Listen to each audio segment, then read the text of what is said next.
Hey guys, Andy here, the Sax Geek, doing a little rare playtest. A friend of mine's probably going to sell his Antigua tenor. No, I don't think I've ever played it.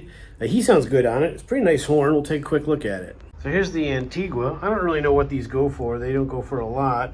It's got some overbraced bell keys, as you see, with the extra brace things. I don't know what that does is it make the horn heavier. Pretty nice dark sort of lacquer color to it. You can kind of see patina under the lacquer. I wonder if they don't really polish it, they just spray it. Full-size pearls, although they look glued in, they don't look like they're peened over. And it's got an X, so it's got high F sharp, as you see. We have the old Keelworth type G sharp always opens mechanism, so we'll see if that works, and I'm sure it does. Let's take a play of it. A couple things I know of before I've even played it. A couple things I noticed is it's got two neck strap rings. I went with the higher one. That might be a mistake, but if you go with the lower one, it just brings the horn up even farther. The neck goes up pretty high here, like this distance right here.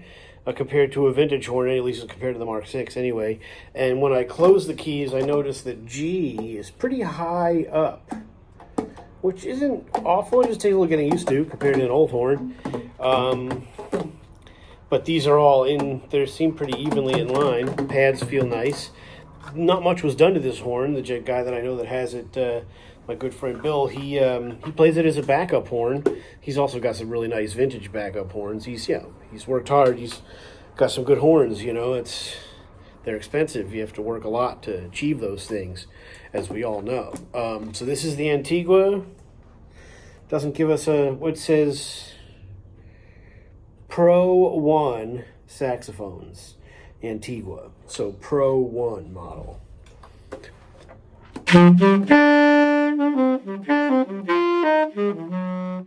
Oh, that's a nice horn.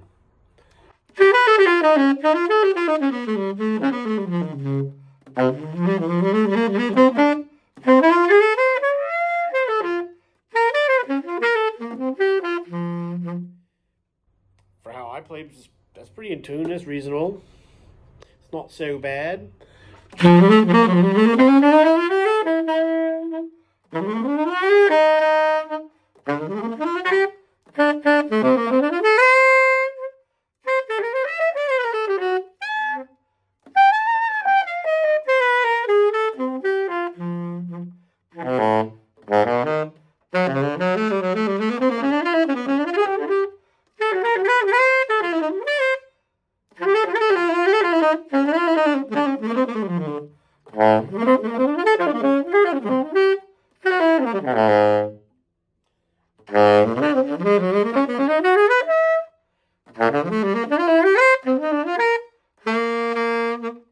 All right, so I would say I don't have any complaints with how the tone is got a warmth. It's got some good low sound. It's got some punch.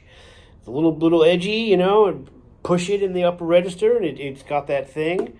Pretty nice. I would say that ergonomically speaking, I'm not super happy with where these are. These could be a little closer. They're a little high up. That's okay. And then the low B flat is really far down. Really have to reach far for that. These should be just a tiny bit higher up. It doesn't, all of it. This whole stack of these should just be, just here a little bit more. That way you're not reaching as far down. About there is where I want it, but it's not. I got to bring my finger down farther. You can put a build up on that. There's always a fix for that.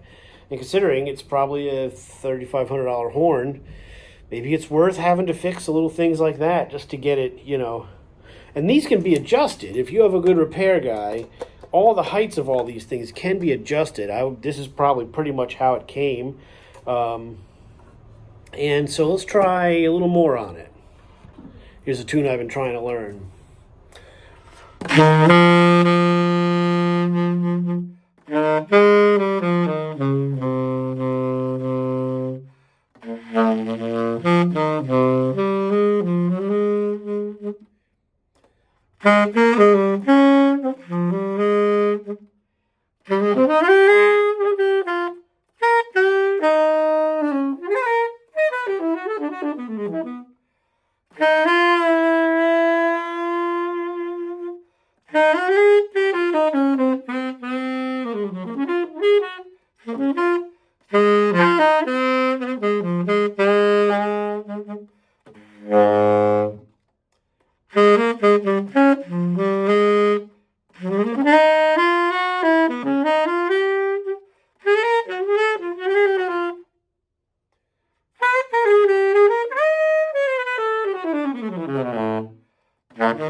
Well, that was fast. I already gave it back to the guy. Pretty neat. We'll see. He's, you might find a new home for it. Here's the control. Here's my tenor with that same mouthpiece and exact same reed.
That's my horn, and the Antigua, that's a neat little saxophone, I'll tell you.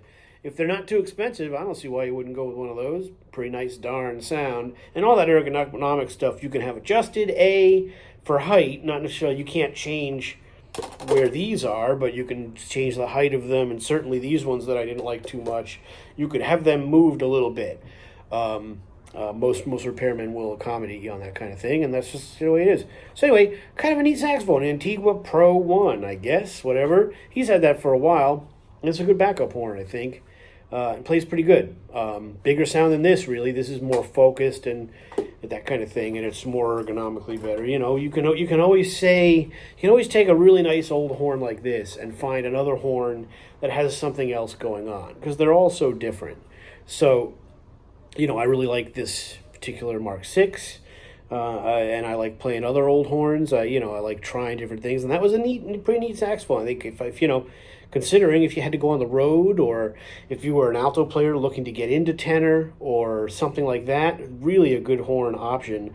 And I think maybe a better saxophone than the modern Selmers, considering that the modern Selmers are $8 or $9 grand, especially you're talking tenor, as we are.